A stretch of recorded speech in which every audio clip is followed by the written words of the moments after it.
What is up, guys? Flossy Missiles here. In today's video I'm going to do a quick little tune-up on the Baja Miata. We're going on a cruise on Sunday, August 27th through some trails in the San Bernardino Mountains. If anyone wants to go, hit me up on Instagram and I'll give you the address and everything. It's going to be a few lifted Miatas, a few lifted Subarus, and some Toyotas.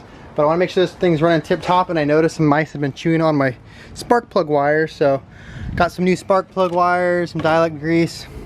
Gonna change the spark plug wires out. I got a K&N washable air filter. I've never used one of these before, so that's gonna be interesting. It was expensive. It was like 50 bucks. So I'm gonna open this guy up and put that new air filter in. I also got the stock little snorkel intake, whatever it's called, that comes out and like ends up over here. It's the stock one. I didn't have one for a long time, so I just used some leftover turbo parts I had laying around. But now I have the actual one that goes on it, so that's cool. Also gonna seafoam it, check the coolant, oil, and yeah, I think that's about it. So when we seafoam it, we're only gonna put in maybe a fourth of this. We're not gonna put too much of it in.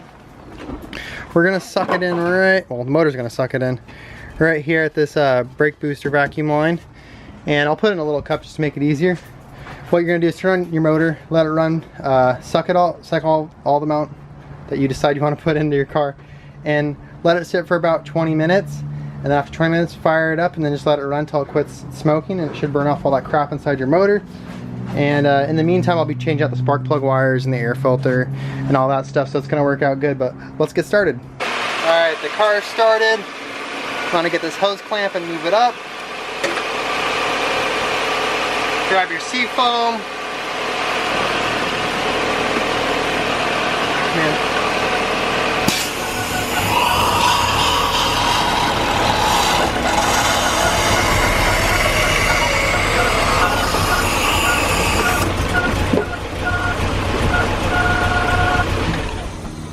And then shut off your car.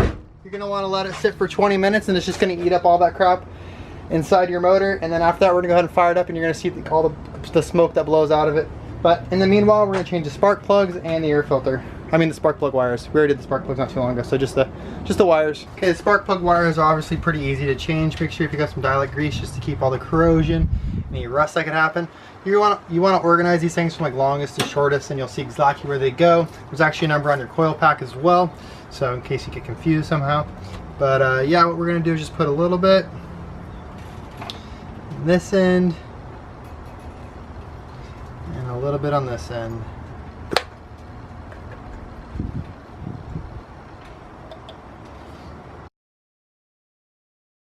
Check that out, nice and fresh new wires. Now let's work on that filter.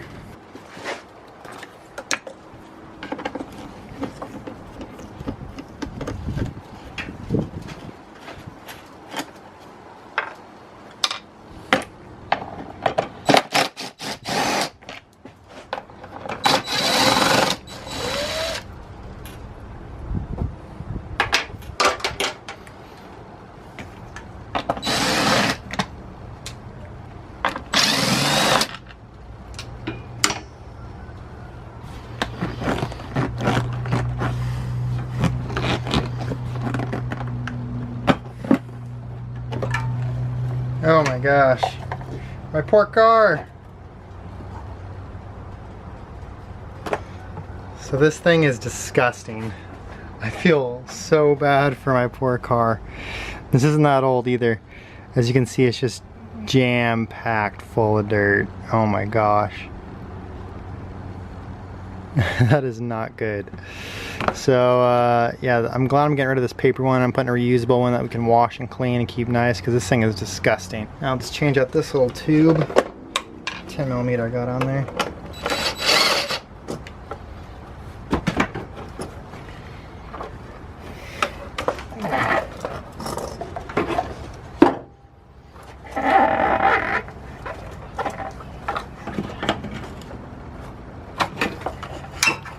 This is what I had on there before to try to get a little bit cleaner air out, but look at the inside of that thing.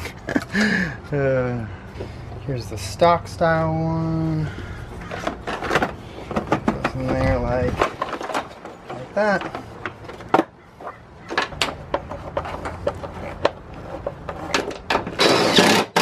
It's actually so dirty inside this thing, I'm gonna vacuum it out.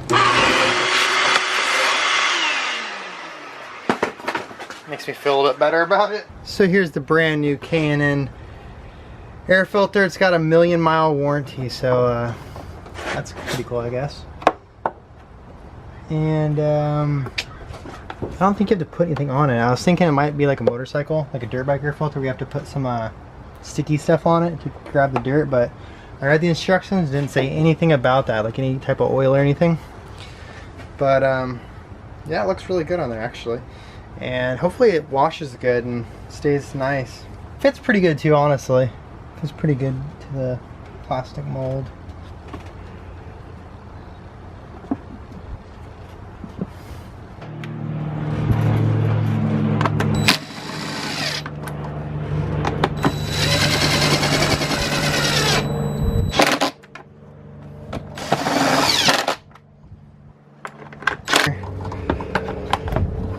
That on there.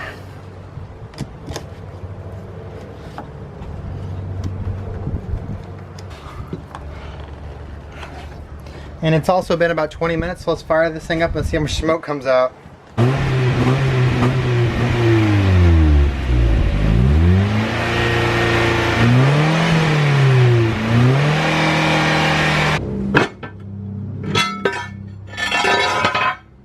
Put that off to the side.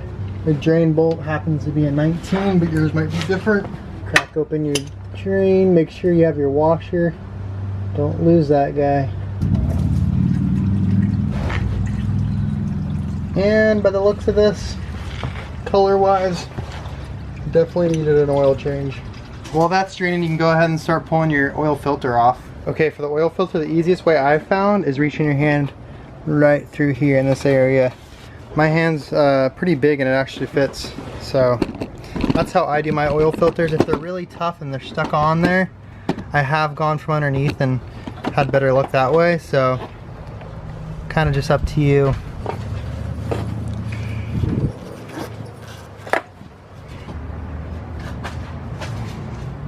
Anyways, here's the old oil filter.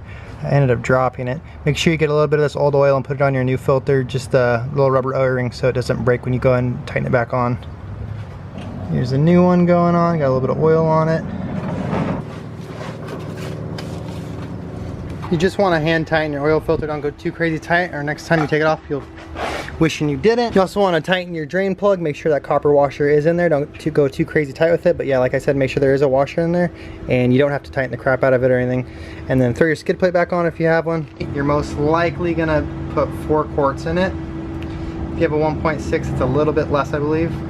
And I'm gonna check my coolant, and that pretty much wraps up my whole entire little checkup or little tune-up before our cruise. Thanks for watching today's video. If you want to subscribe to see more car content, go ahead and subscribe. Thanks for watching.